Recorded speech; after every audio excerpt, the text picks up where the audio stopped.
The next area we will cover is event management. To begin, click the Events button on the main toolbar. The Events view provides details about events, and the option to take action on the event. Those actions include acknowledging the event, masking runaway events, locking the event, and adding notes on actions taken. By default, the events shown in the list are from the last hour when opening up the Events page from Operations. Events are added to the event log queue in real time, continually updating the event list. You can stop the updates from being added by clicking on the Play/Pause button. This will stop any new events from being displayed while working within the event log. Click the Play/Pause button again to continue with real-time updates. To search for events on a particular day and time, use the date, time dials to select the start and end times. Click on the arrows located above or below the start and end date and times to select the desired value. When finished, click on the Search button to begin the search. There are also 3 other event queues used to manage events. These are Shunted, Locked and Emergency. Shunted lists events that are generated with no notices issued for those events. If an event type is generating frequent notices that do not need to be reviewed, the event notice can be shunted. The event is not recorded to the database. When the event is no longer shunted, the database will start recording that event again. For example, if you do not want to have events created each time a user logs into the system, you can shunt the user login event that is created. Locked lists events that are flagged as locked, meaning the event cannot be groomed. Events can be saved in the database. To prevent grooming. Grooming occurs when the database deletes the oldest events to make room for newer events.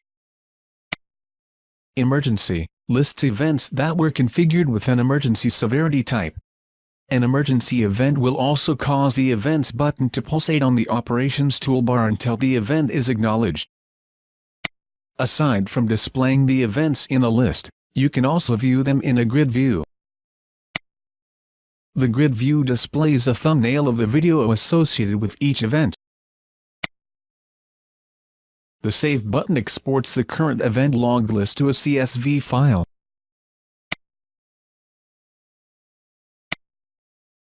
The Print button will print the current event log list.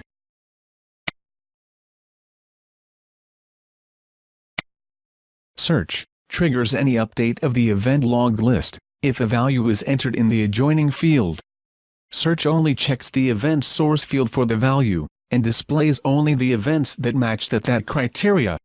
As an example, we want to search any event types with the word superuser in the event source. Click on the Search button to start the search. Now only those events matching the search criteria will be displayed. Similarly, items can be searched according to notes added to the event, which we will do shortly. The event log list can be filtered to display only specific event types. Filtering can be done on a high level to filter out entire categories, such as cameras, or to filter out specific events, such as camera informational events. All categories and event types are allowed by default. An event category is filtered out of the list when it is deselected. Note: filtering an event type out of the event log does not prevent the gateway from collecting that data and storing the event.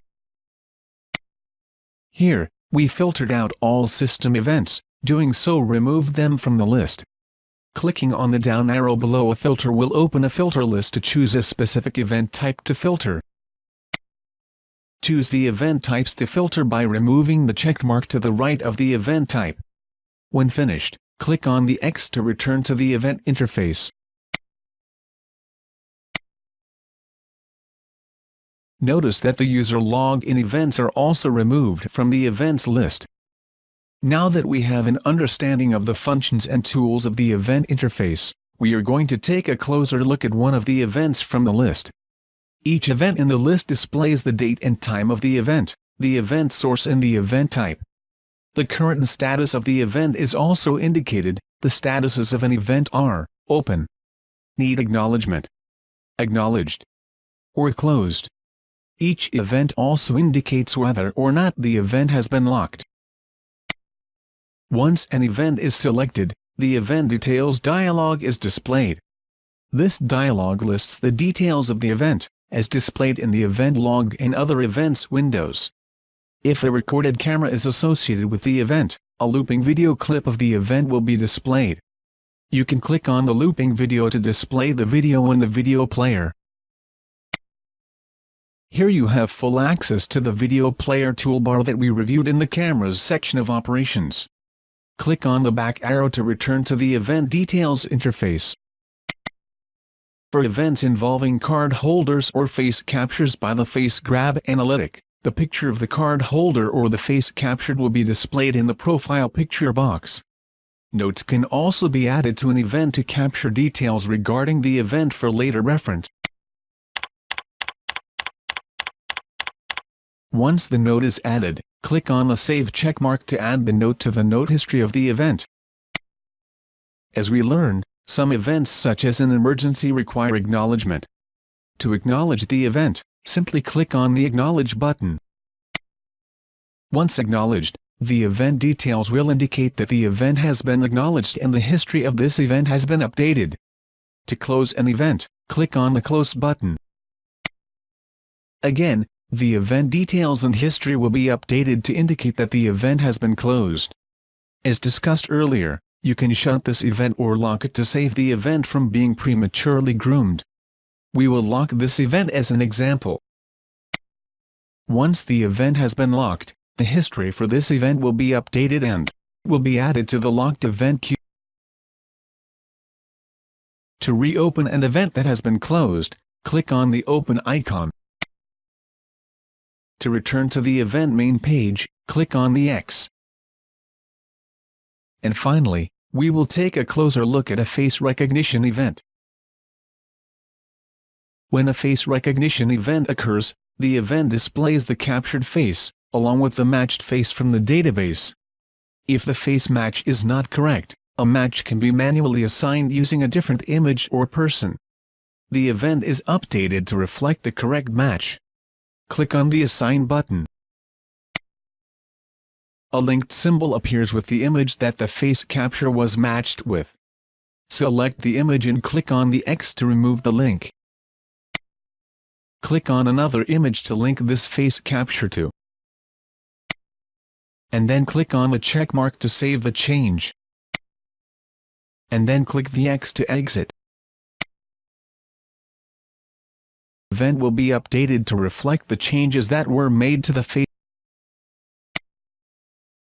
This concludes our review of the Events feature of the Next Level Unified Security Suite. In this module, we discovered that events provide a list of all real-time system events, as well as access to past events, allowing you the ability to monitor all the various activities that take place within the system, document the events with the use of notes, lock an event as well as provide acknowledgement to those events that require intervention.